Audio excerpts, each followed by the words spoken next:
ආයුබෝවන් වාසනාවන්ත නිරෝගී සුබම සුබ කාලයක් වේවා ඔබ සියලු දෙනාට. මේෂ රාශියෙන් උපන් ඔබගේ ගතිගුණ හැඩරුව කෙබඳු ආකාරයේදයි කියා බලමු. ඊට මත්තෙන් තවම channel එක subscribe කරලා නැත්නම් channel එක subscribe කරලා එකතු වෙන්න කියන ඉල්ලීමත් කරමින්ම දැන් අපි බලමු මේෂ රාශියෙන් උපන් ඔබගේ තොරතුරු මොන වගේද කියා.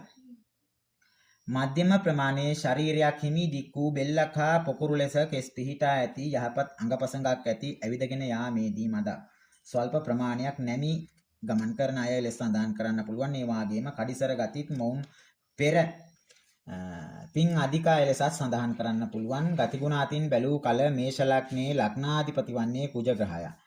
ඒ අනුව සටන් කාමී උෂ්ණ රාශියක් වන බැවින් මේෂයෙන් උපන් අය උසස් අදහස් ඇති ඉදිරියට යන තේජවන්ත ගතියෙන් යුක්ත අය ලෙස හඳුන්වන්න පුළුවන්. ඒ වගේම වමනා කරන දේ වමනා වේලාවට වමනා කරන අය ලෙසත් මේ අය සඳහන් කරන්න පුළුවන්. මේ අය ගැන කෙසේ හෝ ලබා ගැනීමට කටයුතු කරනවා. Tamanගේ පුජ්‍යලික ආශාවන් එහෙමත් නැත්නම් Tamanගේ සැපය අනුන් වෙනුවෙන් කැපකිරීමට ඒ තරම් කැමැත්තක් දක්වන්නේ නැහැ මේ අය. Tamanට වමනා කරන දේ Tamanට කෙසේ හෝ කෙබඳු ආකාරයෙන් හෝ වමනා කරනවා මේ අයට. ඒ වගේම කීර්ති ප්‍රශංසා ලැබීමට ඇති කැමැත්ත නිසා පෙරමුණින්ම සිට ඉදිරියට යන ගතිය නිසා ජය ලැබීමටත් ප්‍රසිද්ධිය ලැබීමටත් සිදු වෙනවා. මේ අයට හැකියාව ලැබෙනවා. ක්‍රියාවෙහි දක්ෂයෙකු වෙන අතර සූර ගති වගේම කඩිසර ලෙස කටයුතු කරන අය ලෙස සඳහන් කරන්න පුළුවන්. ඒ වගේම තමයි පුරුෂයෙක් නම් ස්ත්‍රියටත් ස්ත්‍රියක් නම් Tamanගේ පුරුෂයාටත් හැර වෙන කිසි කෙනෙක්ට යටහත් පහත් වීමක් ඇතිවීමට කැමති වන්නේ නැහැ. ඒ වගේම Tamanගේ සහකාරියට සහ සහකරුවාට ඊටාම භක්තිවන්ත අය ලෙස මේ අය හඳුන්වන්න පුළුවන්. කෙලෙහි ගුණ සලකන අය ලෙසත් සඳහන් කරන්න පුළුවන් මේ අය ගැන. ඒ වගේම බඩගින්න ඉහිලීමට හැකියාව මේ අයට නැහැ. ටික ටික නිතරම කෑම ඕන කරනවා. ආඩම්බර ගතියෙන් සිටිනවා. මේෂ ලග්නයෙන් උපන් අය වාද විවාද වලට සුදුසු වන්නේ නැහැ. විවාදයෙන් තමන්ට ජය ගැනීමට නොහැකි විට රණ්ඩුවක් ඇති කරගෙන හෝ එයින් ජය ලැබීමට බලනවා. ඒත් එසැනි අවබෝධය ඇතිවන තීක්ෂණ නුවණක් මේ අයට තියෙනවා. සටනට පැකිලෙන්නේ නැහැ. කිසි බයක් නැහැ.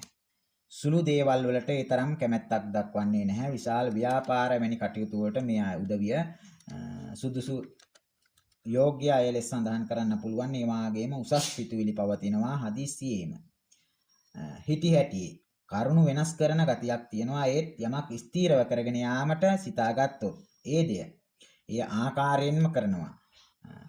ලෝකයේ ශ්‍රේෂ්ඨ වීරයෝ මේෂ ලග්නයෙන් උපත ලබා තිබෙනවා. රාශි චක්‍රයේ පටන් ගැනීම සිදුවන්නේ මේෂ රාශියෙන්. එම නිසා මෙය බලවත් රාශියක් ලෙස හඳුන්වන්න පුළුවන්. ඒ වගේම දුර්වලකම් ලෙස මේ අයගෙන් සඳහන් කරන්න පුළුවන්. නොයිවසිලිමත් ගතිය, ඒ වගේම සමාදානයට ඒ තරම් කරු නොකරන ගතිය වැනි කරුණු සඳහන් කරන්න පුළුවන් දුර්වල කරුණු ලෙස. ඒ වගේම රෝග පීඩා අතින් බැලුවම ඊටාම ලේසියෙන් ඇතිවෙනා වූ රෝග ලෙස